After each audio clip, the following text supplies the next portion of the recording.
by dying the death of a mere mortal?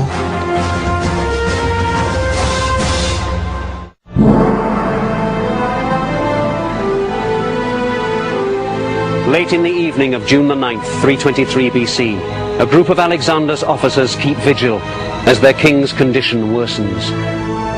He tells them, "I foresee a great funeral battle over me."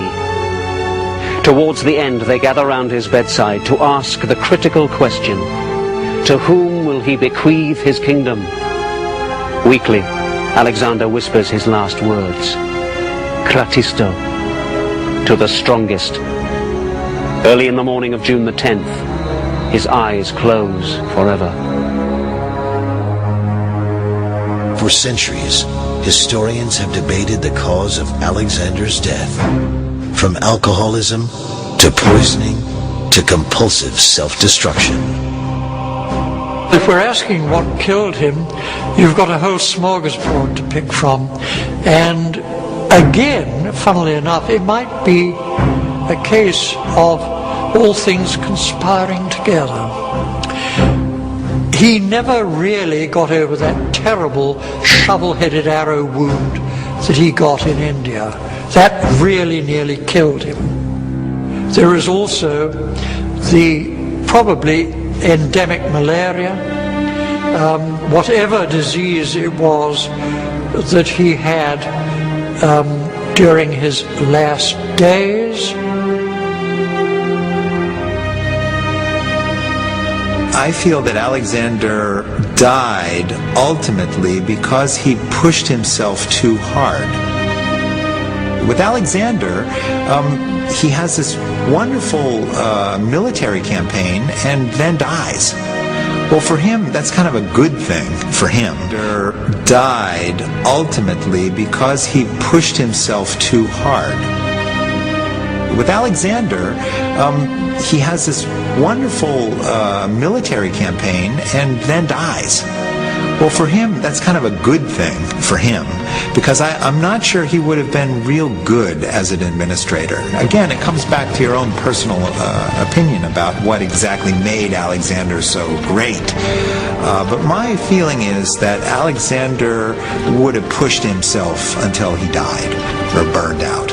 And I think that had it not happened in 323, it would have happened in 321, or it would have happened in 320. I don't see Alexander mellowing out and living into an old age.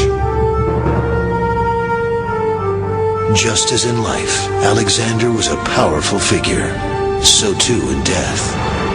His corpse, while en route home to Greece, finds its final resting place instead in Alexandria, Egypt. In the chaos that follows Alexander's death, his embalmed body becomes a major asset. Alexander had said that he wished to be buried at Siwa with his spiritual father, the god Zeus Ammon. But the Macedonians want their noble leader to be buried at home. As the body is being transported by land in a golden sarcophagus, it is hijacked by soldiers under the command of Alexander's former general Ptolemy, now the new ruler of Egypt. Controlling the body of Alexander lends new power to the reputation of Ptolemy and his successors. For several hundred years, Alexander's sarcophagus is viewed here by thousands, including Julius Caesar. But when the Ptolemaic pharaohs fall from power after the death of Cleopatra, they lose control of Alexander's remains.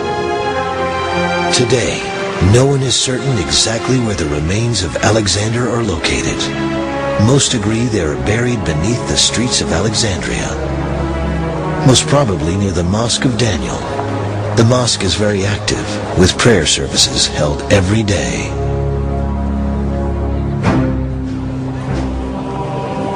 If Alexander the Great was indeed buried somewhere near the Mosque of Daniel, then it's likely that he would have been brought here, part of the labyrinth of tunnels underneath all of Alexandria. These were designed as cisterns for the storage of water, and this particular one is directly underneath the mosque. This is believed to be a holy place, where the bodies of religious leaders have long been buried. Many attempts have been made to find Alexander's remains, but so far, none have come even close to success. The death of Alexander the Great brings to a close a conquest never again equaled by any warrior at any time in history. The statistics alone are staggering. One man leading 40,000 soldiers by foot and horseback, more than 20,000 miles over 12 years.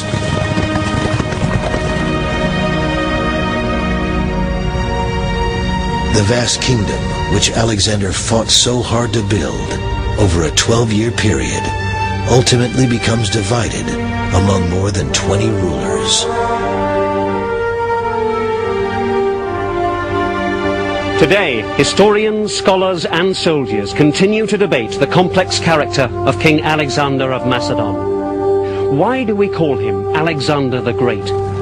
Most agree he was the finest military commander that ever lived. He also created a cultural exchange between East and West that became a pivotal point in human history. But he gained his empire at a huge cost of death and destruction. If he had lived, how much further would he have gone? Perhaps we are fortunate that we will never know. At the end of his short life, Alexander was walking a fine line between genius and insanity. Alexander gives an example to the world of a general, the likes of which we have never seen since. Every major general compares himself to Alexander, and I think most every major general feels that somehow he falls short of Alexander. Alexander himself was so powerful a figure that during his lifetime, men who afterwards became great kings, marshals, and leaders, while he lived, they were no more than senior officers, lions to his lion tamer.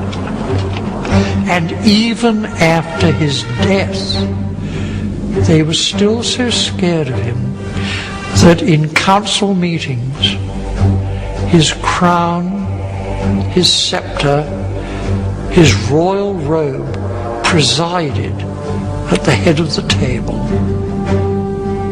He was still there for them, even though he was dead. Alexander appears to have had not one moment of self-doubt, not one moment of fear. Whether he was a god or not, he certainly had the confidence of one. He had an absolute vision of his own greatness, and in the end, we are forced to agree with him. He is, and will always remain, Alexander the Great.